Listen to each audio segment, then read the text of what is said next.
When I first started trading meme coins, I thought the hardest part was getting lucky and finding the next 100x. But that mindset is exactly why I lost hundreds of dollars before I even knew what I was doing. The truth is, 99% of traders are unprofitable because no one taught them these 5 concepts. And if you miss just one, you're done before you even start. The real game isn't about gambling. It's about understanding real mechanics like distro, fake charts, and wallet tracking. So stick around till the end because I'm breaking down the 5 rules that helped me turn one soul into $700,000 in 7 months trading meme coins. And if you're serious about trading, you need to sign up to Axiom using the code PROSPER. Link is in the description. You'll save thousands of dollars on fees, and you absolutely need it to follow along with the rest of the video. All right, guys, so our first lesson is going to be about real versus fake charts. Now, this is probably the basic and most important thing you need to know. Honestly, it's a little tricky at first, especially if you don't know like what charts should look like. We're gonna try and go over different types of fake charts so that you can immediately tell just with your eyes if a coin is real or not. So, I mean, here are first a few examples of a fake charts. First, if we look at this chart, you can see that the initial candle is all the way to 196 and it's spammed with dev cells. It just looks weird, unnatural. This is an obviously fake chart. It's easy to tell and you should not be buying this coin. Now, here are some charts that are actually a little bit more realistic, however, still fake. This first one, you can immediately tell off the bat that it is fake because it has this massive candle up instantly to 19K. It moved a little strange because it went up and then down and back up. If coins usually spawn like this, only up in 1 or like 2 candles, and it just looks weird, it's not real. And then this one is also fake. This one you can't initially tell that much without having to see the coin itself. This does look pretty realistic, and this is how they get people like you who are just starting off. So you have to be able to look at certain stats, which we'll go over in the rest of the video. But again, it does have that initial big candle up at the beginning, then like it's a clear bundle. And again, in this case, this is a pretty realistic chart. Unfortunately, like some of them are pretty realistic. Here's another example of a semi-realistic chart. This chart looks pretty real, except when you look into the beginning, you see the same type of pattern of immediately start up, kind of like a weird movement, then another immediately big candle up all the way to migration right here. Again, just the whole formatting of the chart is a little weird, and if this isn't already enough to kind of indicate the beginning of the chart for you,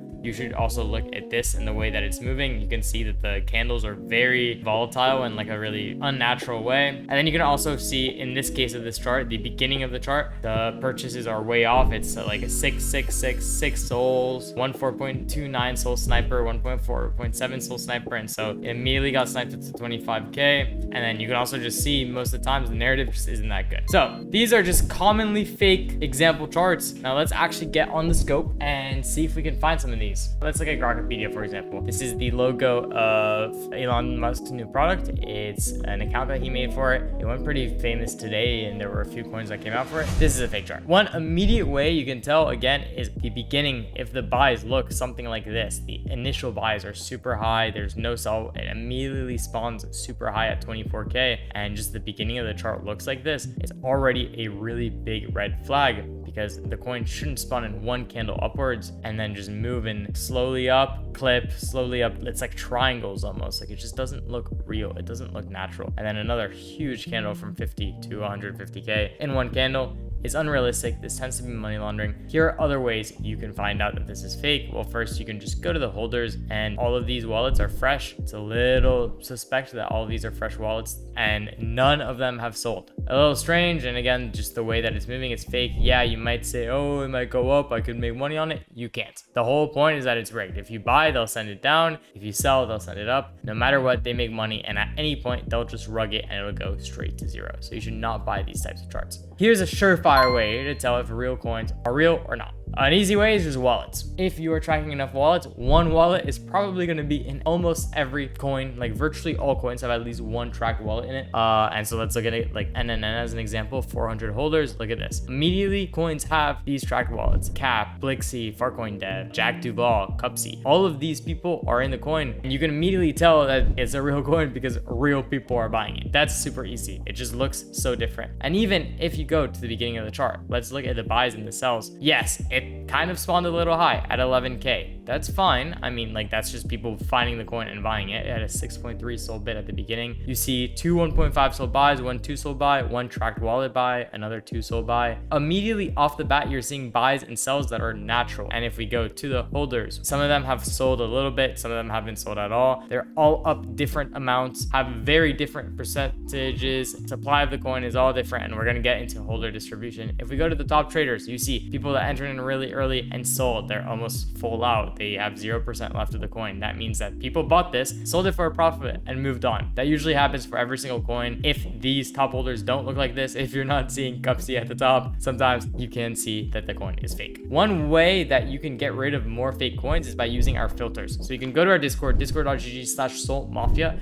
and you can copy and paste all of our filters, go to the migrated section, click on import, paste them here, and then it'll get rid of a lot of these fake charts. Right now, I'm using them. Let's get rid of one of my filters, global fees paid, for example. Look, all of these coins don't exist. These aren't real coins. CZMon, I open it right here. It's an immediately candle up. It's sus. It's like literally 0.6 buys that are bringing this to 40K. Like, what is this coin? This is obviously a fake coin. You don't want to buy this. If you buy this, you will be rugged just by the way it's moving. It's too good to be true. There are no tracked wallets in. And these dynamic curves, the ones that are red, tend to be very iffy to buy, especially for beginners. You want to know what you're doing when you're buying these coins, because literally all of these coins are fake, I'm pretty sure. Now, I hope that this was a good way to find out what actual fake coins look like. Let's look at what some real coins look like. Let's see Prawn. We're already seeing at some momentum 40 seconds ago, 24K, 10,000 volume, 30 holders. I click on it, immediately it kind of goes up. This is still probably a bundle, but this is definitely a real coin. It's moving a little strange. If I go to the top traders, already the top person has bought and sold in this time frame. Some are holding, some are getting out. So it's moving like a real coin. Obviously, that doesn't mean you can't get rugged. You just know that this definitely isn't a completely fake coin. All right, so hopefully now you guys kind of have a good understanding on how to tell if a coin is real or fake. Now, this is going to be talking about more of whether you should buy a coin or not based on the wallet distribution. It's called Distro. It's super, super important. And you can also tell if a coin is real or fake looking at the Distro and the holders. But essentially, Distro, in a few words, is just analyzing the holders in the coin and what percentage everyone has and how the coin is distributed. So let's look at some examples. Well, look at this Prawn coin that we looked earlier. It ended up bonding and getting sent up. So let's look at the distribution real quick. Let's go, well, to the holders. We're seeing that one holder at the top is a fresh wallet with 6.6%. I'm assuming this might be a lock because it has almost no SOL in the balance. And what a lock means is when the developer sends a percentage of the supply of the coin to another person, which is usually like an app or any like random company, and they're not allowed to sell it. So you know that this 6.6% cannot be sold. Now we scroll down and we see the top holder has 3.7%, the person under 2.9. Well, they just actually sold a little bit. So the holders are kind of fine. This 4% is a little much, but honestly, as long as the coin, when it's above 100 or 2 or 300K, no one has more than 5% of the coin, besides if it's locked or anything like that, then it's usually okay. You just don't want someone holding a large enough percentage of the coin to control the chart significantly. At the end of the day, people will do this through something called multi-walleting. So let's say that you buy 10% of a coin and you hold it all the way to 100K. People will, instead of having that 10% in one wallet, because no one will buy if they see a big 10% holder at the top, they will take that 10% and split it amongst, I don't know, 5 wallets, for example. So now you have 5 wallets with 2% each. The best way to tell if someone is multi-walleting, you have something called bubble maps. So bubble maps, what is it? On the bottom right of the coin right here, you can click on Inside X here and you're gonna see a map. This is gonna show you every single person that's in the coin as a little bubble. It's really, really useful. If that bubble has sent money to another wallet at any point in time, those bubbles will be linked. So usually it's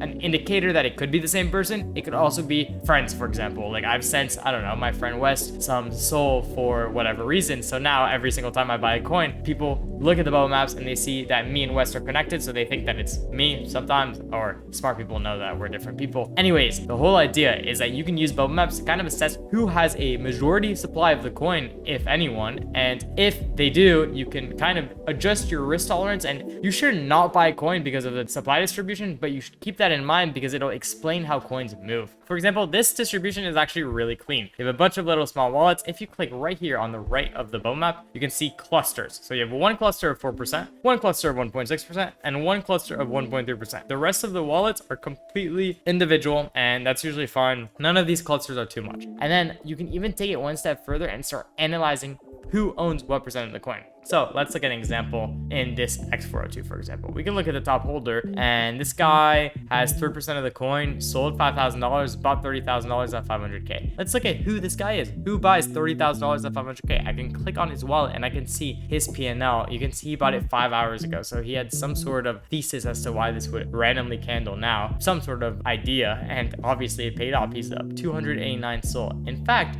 this is probably someone I'm gonna track. I'm gonna add this to my wallet tracker and I'm gonna be like, huh, this guy has a pretty good thesis because he held this for the past 5 hours. Look, he accumulated here $30,000 and just held all the way. So he had something that he knew, or a belief that he had that was so strong that made him buy here, sell all the way into a negative amount, and then now all of a sudden it's up generational. But yeah, hopefully wallet distribution, that was a whole lot. It was a little long and there is a lot of value that's cut up into this video. So I hope you guys learned. If you have any questions, comments below, I will answer almost all of them. All right guys, so another tip that you absolutely need to follow is to not trade alone. How can you not trade alone? Well, the first part is joining a Discord. Again, my free one, discord.gg/solmafia. You can also join paid groups. These paid groups have tools and guides and tutorials that'll help you learn. Two really good ones are Potion and Shocked. And if you want to join those, I'll put links in the description. But again, just go to WAP and they also have them. Potion is Orangie's group. I'm sure you've watched his content. He's great. He kind of just teaches a lot of people similar things that I do. He has his own alpha group where they'll post CAs, and I literally am in it, and I paid for it for a while until I knew him, because I, look, for an example, will be watching what people are saying,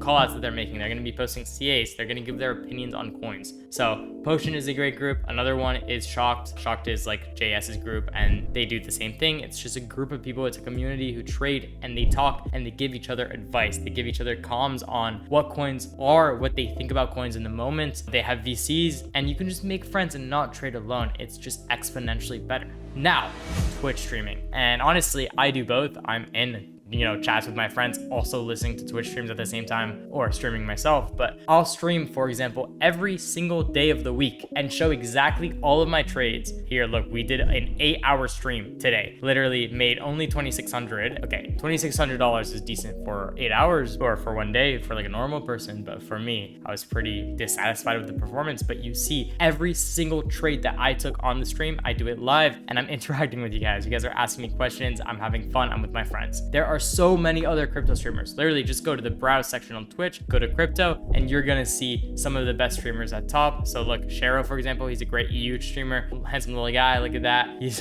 trading here, and you can see his chat is talking. He has 280 people. So there's a little bit of communities. If you're not watching Twitch streams, you are probably missing out on so much like money, so much learning, because these guys who are multimillionaires and incredibly successful off of what they do are literally giving you the secrets. They're not hiding anything. They're showing you, this is every single trade I take. Why? Let me explain my narratives. Let me show you how I talk to my friends and what value I'm getting out of the calls that I'm in. So get on Twitch, watch other streamers, and that's a good way to kind of cheat your way out of having to actually talk to people, because you can listen to them speak. And a lot of people are doing this, right? 220 viewers on West, 277 on Shero, and people like Cupsy or DV will stream with even 500, 600, 700 viewers. I think our best stream has had like 800 people. Now, here's a quick warning about streaming. These streamers are not streaming for no reason. When I go live, when West goes live, when Shero goes live, when any streamer goes live, there is an alternative reason behind it. There is going to be the aspect of like, I just want to teach you guys and help you guys out. But also, we make money off of streaming. You get paid off of viewers, off of ads, and you also get paid off of people watching your stream, because every coin that you click has a higher chance of going up. You understand? If I click on a coin and I have 600 people watching me, of those 600 people are going to copy trade. You should not be copy trading. You should be looking at these people and learning how they're trading and studying them. If you're gonna get in these streams and be like, oh yeah, Wes bought this coin or Ethan bought this coin, and I think that it's like just good because Ethan bought it, not gonna work. But if you see that we buy a coin that you like, you say, okay, I also was about to buy that coin, or wow, I bought the coin before they did. I'm getting good at this. And it's kind of a good way to build conviction on coins, build confluence, and overall just become a better trader. Wallet tracking is the most important part of trading, easily. There's literally no other thing that's more important. And the reason for that is because trading is a social game. You are playing kind of like a video game, and you need to know what other people are doing, what other people think of coins. You need to have eyes. If you're trading without tracking wallets, you're trading blind, you're looking at these charts and you have no idea what's going on. Now, wallet tracking is a double-edged sword because people will track wallets and try and copy them and lose money off of copying them, and others will track wallets intelligently and make a lot of money because they're making their own decisions on whether to buy or sell coins. You want to be making your own decisions. At the end of the day, the way that this market works is that whatever is best wins, and no one is always right 100% of the time. However, some people are right the majority of the time. If you go to the vision tab on your Axiom, or if you go to Cool Scan, you can actually see all of the people of that day, of those 3 days of that week, how much money they're up on the week, exactly on what coins, how much volume they've done. Like you see here, wow, I'm so weak. 24th best trader in the world. It's okay. We continue, we move on. I think this week, what am I up? Like 10,000? Yeah, not even 7,000. Weak. But anyways, you can see these traders exactly what they're trading, how they're trading it, and you can track them. If I click on a wallet, for example, I can see what they made their money on this day, week, or month. I can see exactly what coins they sold or buy, and I can look at their top 100 trades, so their best trades, what they've made their money on historically, their trading history, their active positions. There is so much info. And then the best part is I can open up a chart right here. I can see people's trades on the chart. These little bubbles are emojis that I had set as like the KOL or the person who's well-known's name, exactly like a little emoji to represent them. And it even shows up under holders. So when you're analyzing the holders distribution, you can say, oh, well, look, Letterbomb, for example, who's a pretty big like person in the space and streamer, holds 3.5% of the coin. He bought $900 at 28K and he's still holding. He hasn't sold $1 yet. You can see sold 0, bought average buy 28K. So you kind of getting an idea of how coins are going to move because you can study how people trade. Some people are in very like quickly and then get out very quickly. Some people hold their coins. Some people are kind of in the middle. Some people have huge candles because they buy a coin and they have a lot of copy traders. Some people have no copy traders because they buy and sell very, very quickly. So everyone trades in a different style, and over time you will learn to read charts based on people just buying and selling the coin. How to track wallets? Super easy. Go to our Discord, discord.gg/solmafia. Click your verification button up here when you enter. It's this little check mark right here. Click on wallet tracking and you're gonna scroll up right here and you're gonna see an updated wallet list. You're gonna click this little download button right here. It's gonna download and then you're going to save it. You're going to go back to your Axiom, go to trackers, go to imports, and paste that list in here. This is gonna create a list where you can see all of the wallets I track. All right, for the last part of this video, we're gonna talk about paper trading. Now, paper trading is very simple. It's a way to trade if you don't have a lot of money. A lot of you guys are starting off, and just like me, maybe you had 1, 2, or 3 sold to your name, and you didn't want to spend it all or lose it all, or maybe you had even less, and you are wanting to trade just to learn and not risk a lot of your hard-earned money. That's understandable. That's fine. That's a great way to learn. Don't rely on paper trading too much, but it's a good way to get your feet on the ground and start building conviction before you start putting in real money into coins. What I did is I would go to a coin and I would say, you know what? If I were to buy this coin, I'm going to go right here. If you see on the left of the chart, you can click on this paintbrush. I'm going to say, you know what? I'm buying this coin right here. This is my entry. And now, okay, well, I'm down on the coin. Let's see how the coin does. And I'm going to decide whether to sell or to buy. I'm now in this coin, in this position. It's at 23K. Okay, what did I buy? Well, the narrative is 402 cat, which is really high. This is 402 dog. Ooh, I'm getting drilled. It's down. I see Eurus is holding a lot of the supply on 2 wallets. Lunar just sold. Eurus just stacked. Wow. Dang. I think I'm going to get out here. You know what? Sell. So I just sold at 16K and bought at 23K. That is, and I can use this tool right here to figure out how much of a loss that is. That is a 24% loss. So what am I going to do? I'm going to go back to my document. I'm going to say, well, I just lost 24%, and I'm just going to keep going. So hopefully you guys enjoyed. This was a lot of content. It was packed in. It was a little quick. I think that I'm going to have a lot of questions, so ask them in the description or in the comments below. Don't be afraid to ask. Like, I'm going to try and answer all of them. I hope you guys enjoyed. Yeah. Thank you guys so much for watching. Make sure to like, comment, subscribe, and check out all of my links at ethanprosper.com. I'll see you guys next time. Peace.